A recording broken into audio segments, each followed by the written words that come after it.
Hey, welcome back to Jameson's Repair Shop. I'm back on the Ranchero. Right now I'm working on these mount areas. I'm just going to bring you in here. You'll be able to see it or not. Actually, I'm going to spin you around. So just hang on and I'll get right back to you. Okay, what I've been doing, I built this cage nut here. And now I have to weld it on. My spot welder won't go through, the frame's right in the way, so I'm going to have to just burn it on with the MIG welder to clean up that spot. And then I have to build a cone. Here's the cone that went through, we call it the insert, metal insert for the right side. And they have a piece of tubing that runs down the depth, pre-measured depth by Ford. So this one here is what's left of the old cone. And it would normally have a tube on it about 1 inch long, or actually 1.25 inches or so, but I have the measurements. So what I'm going to do is use this heavier washer. I'll clean it up in the bead blaster, and I'm going to weld it onto this piece of tube, because this tube is the right size. It's a piece of conduit, but it's actually the exact size that goes through for a cone. So then the washer would be on top of there. That makes sense. But it would protrude out a little bit, sort of like this. Is how they look for this vehicle. You can't buy these mounts that I'm aware of. I couldn't find them anywhere. There's been people suggesting use from 69 Chevelle and stuff like that. So for now, I'm going to build this insert, and then I have to build another cage nut like that, put it on. And you might notice I did change the way this mount sat because I didn't like it. It's meant to be flat according to the body manuals I have. And then also working on this today is the this nut plate here, backing plate that goes in behind this piece here. So I'm going to replace back down here. I'm replacing from here and then up like that. I'm going to save all this. I'll sandblast that too. Put it in the blast cabinet. And I have a piece of 14 gauge sitting there, and that's what this is. It's 14 gauge. So I'm all set. I've got it drawn out. So this is what I'm up to. So I better get on her. Okay, I got the blast cabinet. Had some trouble with that, as usual. Anyway, so that's cleaned up. I only cleaned up the spots that I'm going to be needing for the repair. And then I also took the coating off this piece of conduit. And I did this washer. Come up pretty good. So now I'm just getting set up to weld it on. Okay, let's get at her. I've got this set up. I'll tack that on there and weld a bead around it, cleaned up. And that cone will be, and then I'll cut it off. It's 1.5 inches from the bottom, from the top of the washer to the bottom of the cone. The insert was 1.5 inches. So once I get it welded, I'll chop it off at 1.5 inches. Okay, attempt number 2. That first one was terrible. I didn't have it lined up very well. It wasn't very square, so you can see the mess I made. I'm going to grind that off after. But the whole thing was out of kilter. Either my eyesight's really bad, which I know it is, or that was way off mark. That looks better now. What do you guys think? That was, the first one was horrible. It was way off. I had no idea how that happened, but this one's a little bit better. It doesn't have to be 100% perfect, but I want it somewhere near right. All right, let's try it again.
Okay, that's gonna have to do it. It is only a spacer.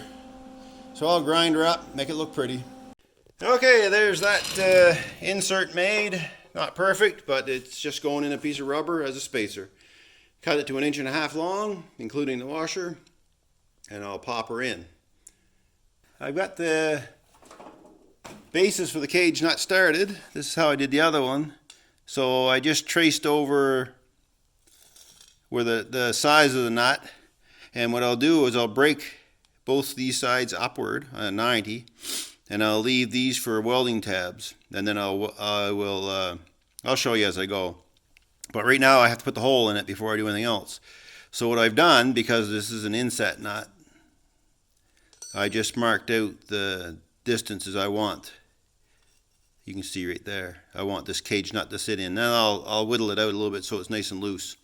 But what I'm going to do, I'm just going to drop a hole through it right there with the stepper bit, and we'll go from there. I've got the hole punched through. Now I'm just going to use my little air saw and then to trim the corners out, and then I'll fit it with the nut. Okay, there it is. It's enough there to give it some wiggle room. Good enough. I usually use this body saw, air body saw. I call it an air saw, but it's a body saw. Little tip on using these: let them do their work. If you force them, it does. You can give it a little pressure, but forcing them doesn't help. They cut just as fast, just letting them do their job. All right, so that said, let's get her over to the brake, and I'm gonna bend these up to 90 degrees, these long sides, and then I'll go from there. Okay, I got it broke. So what I'm going to do now is I'm going to I'll nip one side. Actually, I'll slice one side down on the bend, on one each side, one there, and then I'll fold those over, and then I'll nip that off, and then I'll nip this off, if that makes sense. And that'll give me the base for the cage nut, and then it's already almost high at the right height. This side's a little high, so then I'll cut it down, and then I'll weld a couple of pieces like this on top. I got a couple laying around. So we'll have a cage nut. Nothing special, but hey, it is what it is. All right, so what I'm doing, you can see this nut, I've got the cuts made. So what I'm going to do now, because this piece will fold in that way, but I need room for it to move. So right about here, but on this side, I'm just going to cut this and get rid of that piece. And I'll do the same over here. You can see I cut there. So I'll cut this right about there and slit it and get rid of that piece. All right, that's what I'm up to.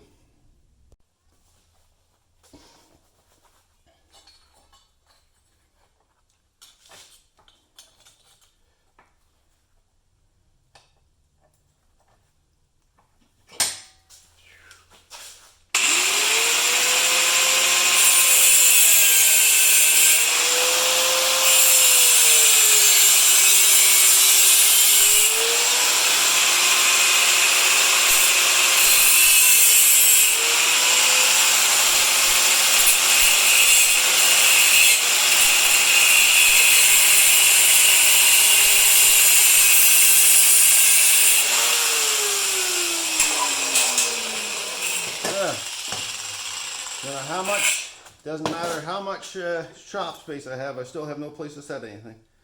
Alright, so that's that. Those pieces are cut off. I don't know if you can see it.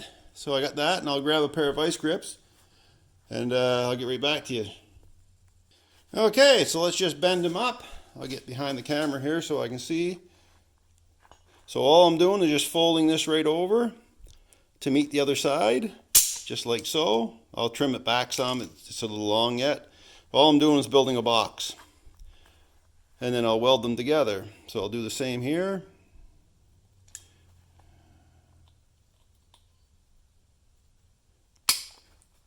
And like I say, I can always trim these up. That box is not perfect. No, that needs to be better than that.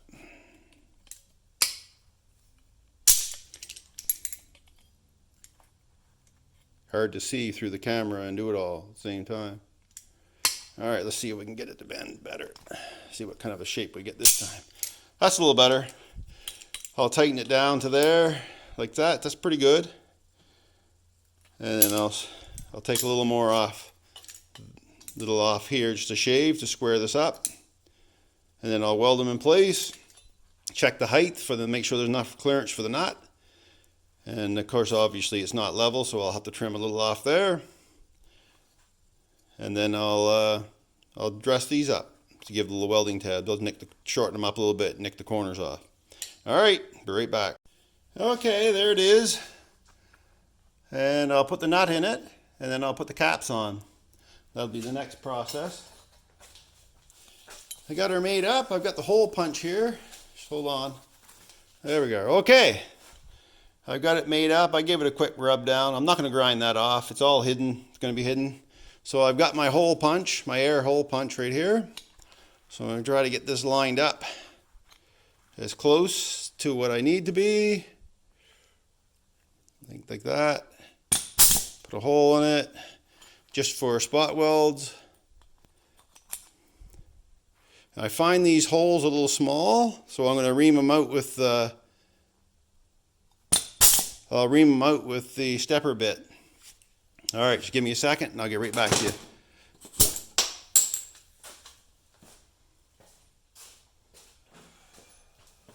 So I'll put the item in the vise just to hold it. You can probably see that. And give them a quick ream. Try to hang off to the side a little bit. There, that's big enough.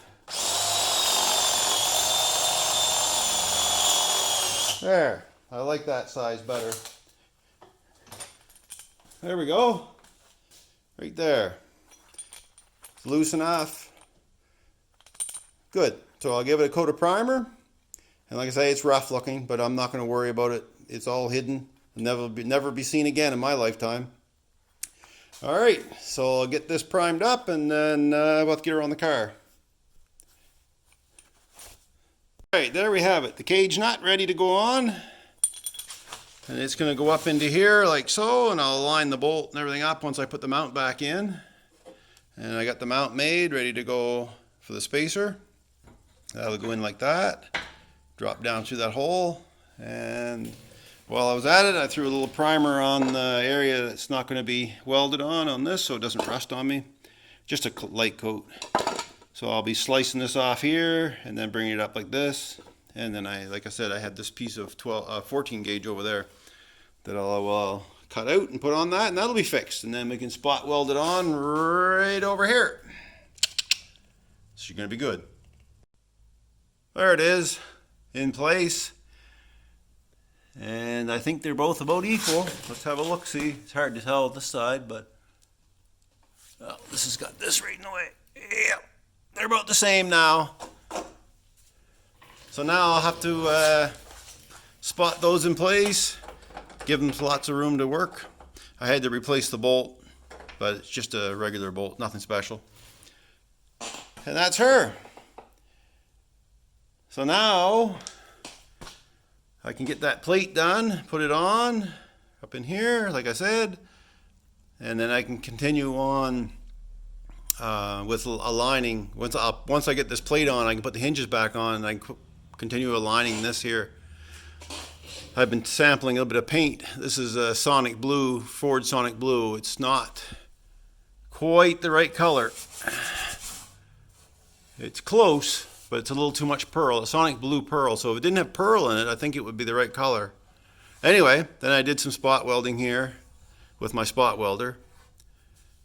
And I can't really get the spot welder on here, so I'm going to have to do it with the torch, the MIG torch, or MIG welder. But that's no big deal. All right, onward ho. There we go. There's the hinge, right side hinge bolt plate rebuilt. And I cut through here and up there. This is all new down in this area. And as far as I could see, there was nothing in that area other than just spot welded on to give it support. So got a coat of self-etching on it. You can still see where the welds are, but that's all going to be underneath. That's between the, that's just sandwiched between. So anyway, that'll hold her. She's good and solid. I put the lip back on it, all the way down there. The lip probably a little longer than it used to be, but I think it'll be fine. So it'll go in, tuck it in back. It's still wet, so it tucks right in back here, like so. And this is how it goes. I don't know if you can see that or not. There's the, okay, there's the holes there. There. So that's how it lines up, and then this plate moves around for the bolts. And that's it, so I'll have to spot weld it in. I think actually my handheld spot welder will reach in there. So that'll be good. I'll have to clean up the backside, and I want to rust treat all this inside there and clean up what's not new metal. Like this area here needs to be rust treated and painted before I spot weld it in. So I better get on it.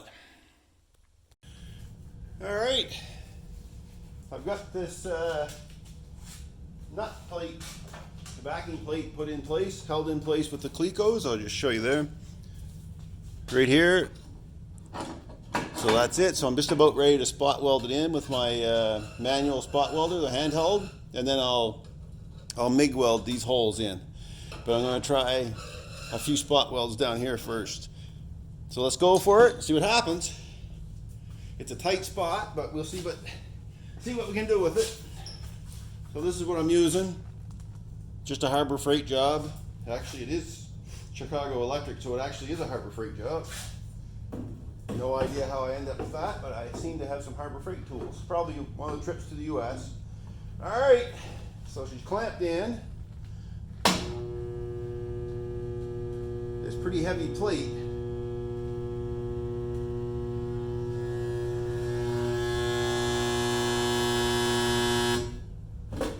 One.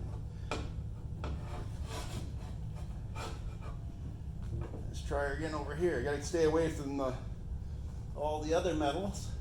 I'm trying to keep them kind of uniform looking. All right, there we are on. Let's try her.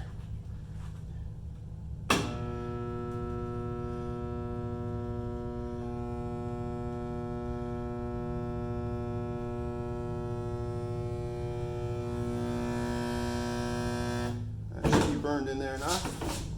Let's see how it looks. Set that down. So what I have between the plate, the big plate, and the sheet metal, I did it with weld through primer, so I wanted something in there. So I'm going to put a couple more in.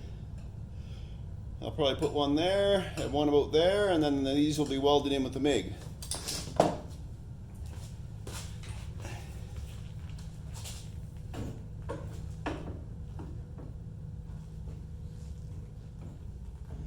All right.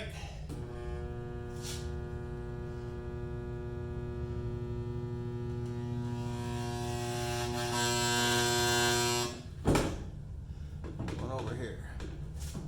Let's try that.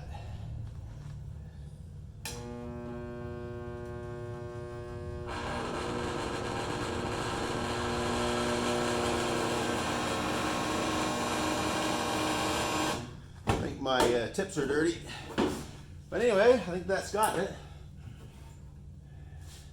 Seems to be on there pretty solid. I don't think that's going anywhere. All right, so then I'll weld in these with the MIG welder. So that's that. Maybe I'll do one in the middle. I think I'll put one down here as well, just to hold it. All right, yeah, tips are a little dirty. Anyway, it's not a heavy duty machine, so. All right, there.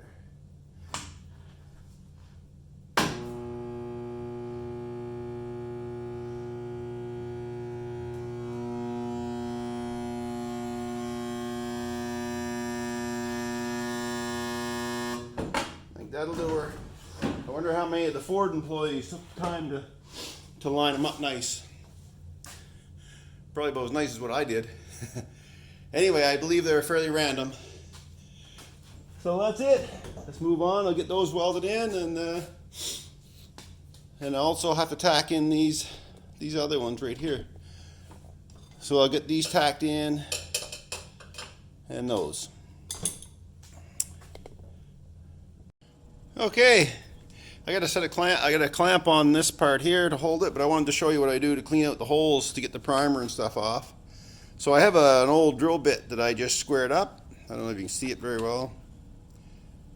It's just like a spade bit now. So all I do is go in the hole like this, and that cleans the primer and everything off the welding surface on the inside. Seems to work quite well. That hole's smaller than I like. I didn't drill them out, but I'm going to go with it. So let's get her welded in. All right, I've got the welder set up. Got my helmet on, my light, and my glasses. Let's see if we can tack this in. Well, like I said, the hole's a little small, so.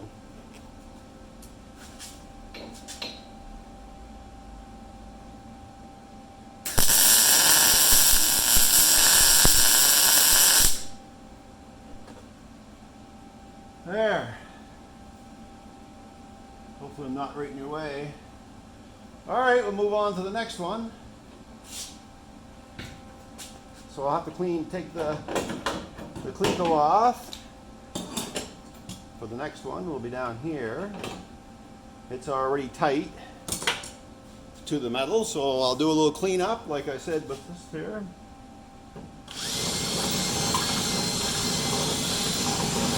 And I'm going to clean up hit the tripod. Sorry about that.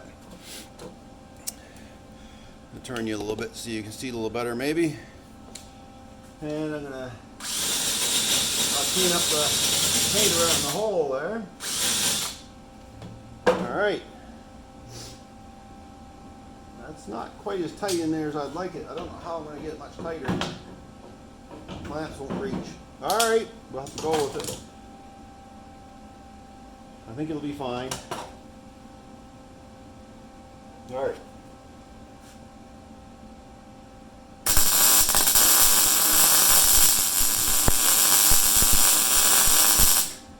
There. That one's in. Let's do one more. Pull the cleco out. Oh yeah, that one's tight there. So that's okay. I'll give her another little clean up with this. Having multiple drills loaded with your attachment sure is handy. Alright, let's get rid of this welding lead before I burn myself with the hot end. I'm going to clean the hole out.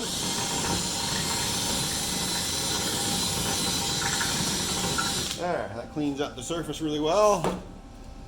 Hope you can see that okay. Alright, let's go for this one.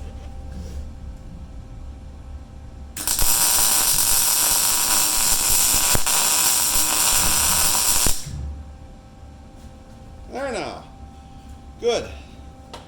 So I turned the heat up on this. I'll show you what I did on the welder for these spots like that, because it is a 14 gauge in behind. So I'm using wire feed at just around 8, and I'm up on the C setting for the voltage, which is the heat setting. So that's what I'm using there for, and I wouldn't have done that if it was just 18 gauge and 18 gauge, but I'm welding into the 14 gauge metal, and I wanted it to be good. So that's where your base starts, is at the 14 gauge. So I want a good penetration on the 14 gauge, and then I just circle around and bring it out to match the 18 gauge, if that makes any sense. Anyway, that's all spot welded in. I'll grind down those MIG spot welds. The other ones are fine. And I'll put the spring on. I'll give it a coat of primer. I'll clean up all that old paint, put a coat of primer on, and put the hinge back on. There, hinges are back on. I decided not to prime this in case I have to do some work to it again. So I just left it. Why waste the primer? And the hinges need to be bead blasted and painted and primed and painted as well. But that'll all get done in time. Right now we're just focusing on that. So let's get the Let's get the tailgate back on and see how it looks.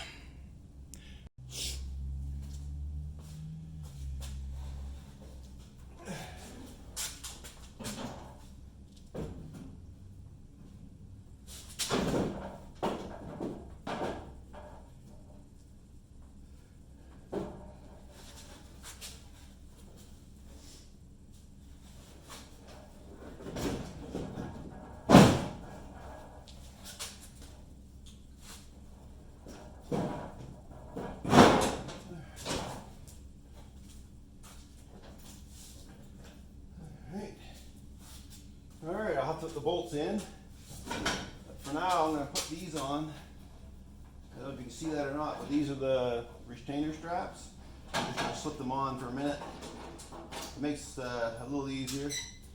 Don't need those springs and stuff just yet.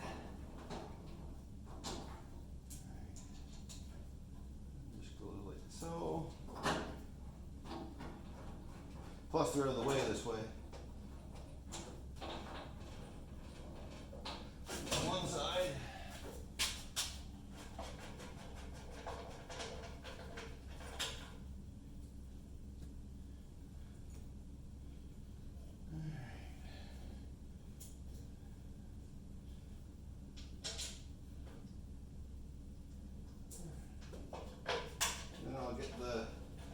Then I'll get the bolts in, or the nuts to hold the.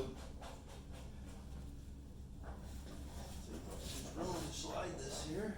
That looks not too bad. Yeah, there's a little room. All right, let me get the bolts on so we don't lose this thing on the ground. Oh, this is the. I forgot that plate has to go on before I put the tailgate in. But anyway, we'll do it. There's actually a heavy plate on these that go inside the tailgate. I'll show you the other one. This one's already in place. And then there's nuts, 9/16 nuts that go over top to hold all that in place for support.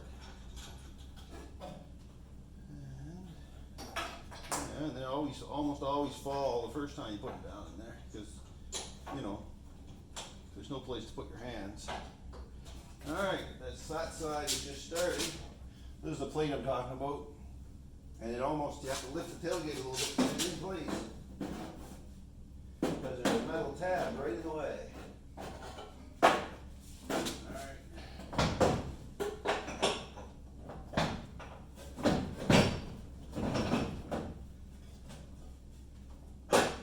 Alright. Good.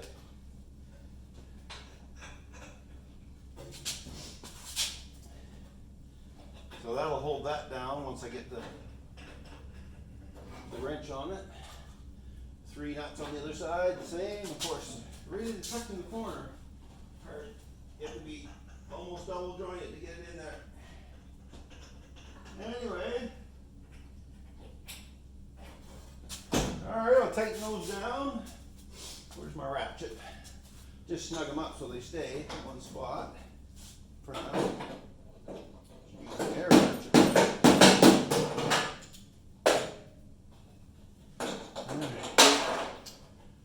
It's not oh.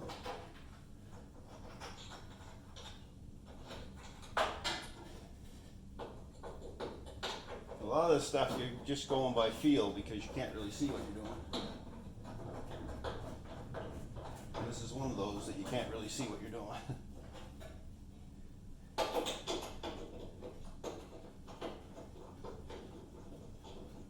All right, well, let me get those in and I'll bring you back when I'm ready to line the gate. Okay, there she's on. It's a little tight there. This isn't bad there, just a shade tight up there. And it's a shade tight on the top on that side too. So this will have to be reworked. That's about where it needs to be, right there. This one here is, there it goes. It's not bad, it could go a shade more, just like that. There, that's not bad. Maybe the bottom can come in on this one a little bit. But overall, it's not too bad. So if I lock her down there, I think that'll be good. A little high on this side, just a slight bit high, so I'll have to lower it down a tiny bit. So I'll back that down. That'll change, of course. By lowering this, this will change the gap here and over here. It'll bring it closer here. So that's what I'm going to do. But overall, not too bad. Now I have to lock down both of those corners. I did open up the left corner again because I wasn't happy with how it was sitting. And the right side is not fixed solid yet. But it will be here pretty quick. But the gap's not bad. I actually have a gap. I made up a couple of shims here, right here, for doing the gaps. See, that's loose there. Very loose. So that could come a little tighter. This is a little bit loose there and loose down there. Oh. Yeah, so they can come in a little bit. There's a little bit of clay in the gap, so maybe I'll do it without too much work. See, it's bang on right there, right in the middle. That's loose, but we can get that straightened away. All right. Okay. I got her lined up pretty good there now. So I'm going to call it, that's where I'm going to fix these quarter panels, these supports. Anyway, that'll be the end of this video for now. I'll lock them down and then I'll continue working on patching rust holes.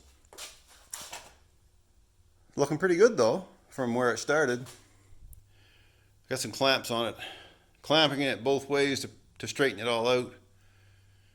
Anyway, that's it. Thanks for watching this video. Like and subscribe if you like it. If you want to see more of the old Ranchero getting restored. Well, rust repaired. I wouldn't say restored, but rust repaired. And again, thanks a lot.